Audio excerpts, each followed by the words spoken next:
Hay otras vías de administración, como por ejemplo la vía intrarrectal, y ahí se pueden administrar, por ejemplo, medicamentos en enema o supositorio de acción local, pero pueden tener absorción. También, por ejemplo, la vía intravaginal, y ahí se pueden administrar óvulos o tabletas. Entonces, por ejemplo, óvulos de metronidazol o tabletas de vaginales de clindamicina, pues antibióticos. También está la vía transdérmica, que son los parches, ahorita hablo un poquito de eso. Vía inhalatoria. En la vía inhalatoria, las presentaciones que más se utilizan son las presentaciones en aerosoles.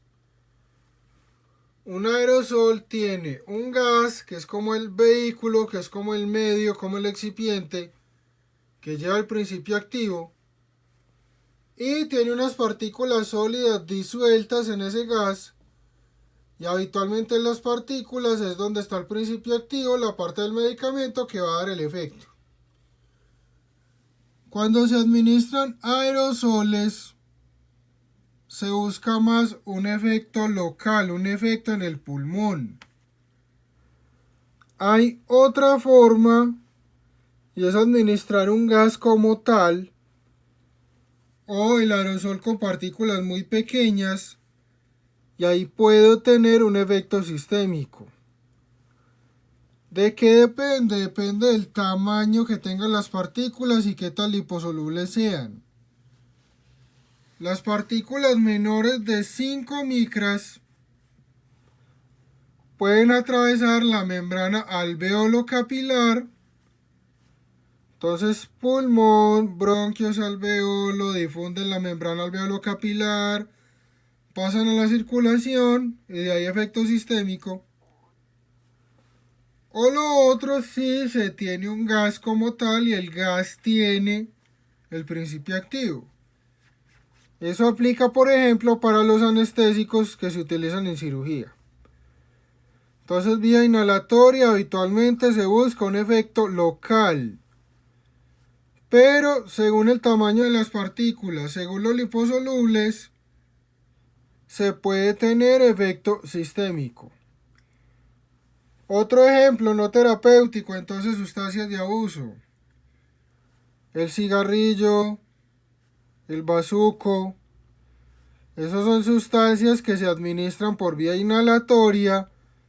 Llega una parte al pulmón, atraviesa la membrana alveolo capilar, pasan al plasma, la circulación sistémica, y de ahí pasan al sistema nervioso. Eso lo hacen en segundos. Que son partículas pequeñas y son muy liposolubles. Entonces también puede haber efecto sistémico desde la administración por vía inhalatoria en el pulmón. Cuando se administran medicamentos para acción en el pulmón, hay como dos presentaciones, hay como dos formas de administrarlo.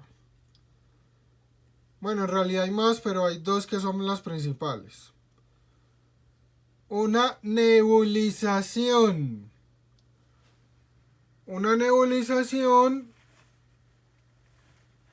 es o consta de una mascarilla por el cual está llegando el medicamento y le está llegando aire al paciente, y una bomba, como una máquina que está conectada, que hace presión para empujar ese aire y esas partículas. Eso teóricamente tiene una ventaja, teóricamente, y es que le da más velocidad a las partículas y llegan más partículas al pulmón. ¿Cuál es el detalle? Habitualmente con las concentraciones y con la forma de administración en general de la vía inhalatoria, así no sea nebulización, llega suficiente cantidad al pulmón para dar el efecto.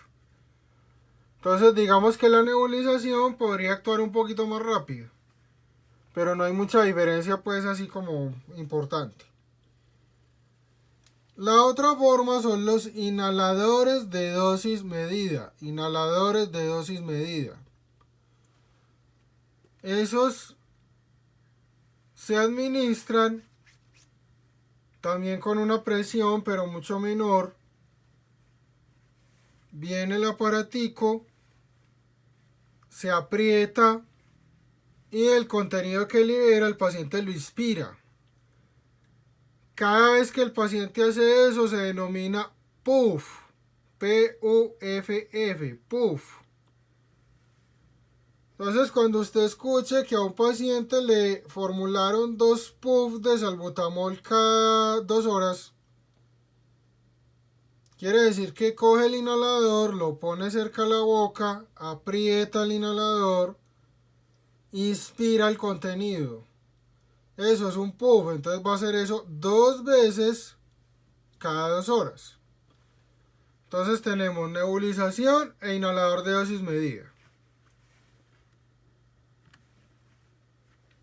Porque les decía que no es como tanta la diferencia entre una nebulización y un inhalador, así la nebulización tenga como esa presión, tenga esa velocidad de más y lleguen más partículas al pulmón. El detalle es que con cualquiera de los dos, la mayoría de partículas que tienen principio activo no llegan al pulmón.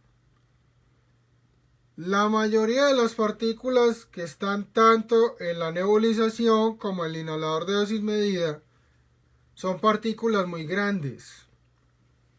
Entonces son partículas de 100 micras, de 50 micras. Eso generalmente se queda, la mayoría, entonces por allá más del 70-80%, hasta el 80%, se queda en el paladar, en la faringe. Hay otra parte que se queda en el espacio muerto de la vía aérea de los bronquios. Y menos del 10%, o de pronto con la nebulización póngale por ahí el 15%, una cosa así, llega directamente al pulmón. ¿Eso es malo? No, eso no tiene problema. Ya está calculado, ya se sabe que con ese 10 o 15% que llega, se alcanza el efecto.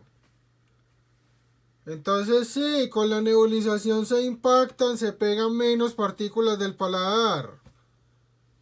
Menos partículas en faringe, llega más al pulmón. Ok, sí, es cierto. Pero no hay tanta diferencia en el efecto. Entonces la mayoría se quedan en vía respiratoria superior. Y por allá como el 10% llegan al pulmón. Y ese 10%, dependiendo del medicamento, dependiendo del caso, por ahí un 1 o un 2% logran atravesar la membrana alveolo-capilar y pasar a la sangre. ¿Eso por qué es importante? Porque con un uso repetido, con un uso inadecuado de un inhalador, puede haber efecto sistémico. Entonces una parte del principio activo se absorbe. Membrana alveolo-capilar, sangre. Absorción, llega a la sangre. Si eso se absorbe, me da efectos fuera del pulmón. Y sí, si alguno lo pensó, entonces tengo riesgo de efectos adversos o de toxicidad.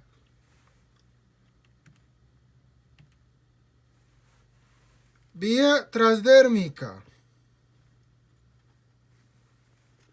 Acá se administra un medicamento para lograr un efecto sistémico.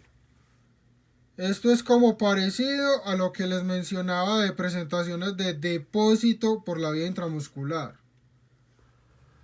Se aplica, se pone el medicamento en un parche en la piel, pero no se busca un efecto sistémico, no se busca un efecto local en la piel, sino un efecto sistémico. Acá voy a tener un vehículo, unos excipientes que van a ser liposolubles. Vehículo es otra forma de hablar de excipientes. Liposolubles.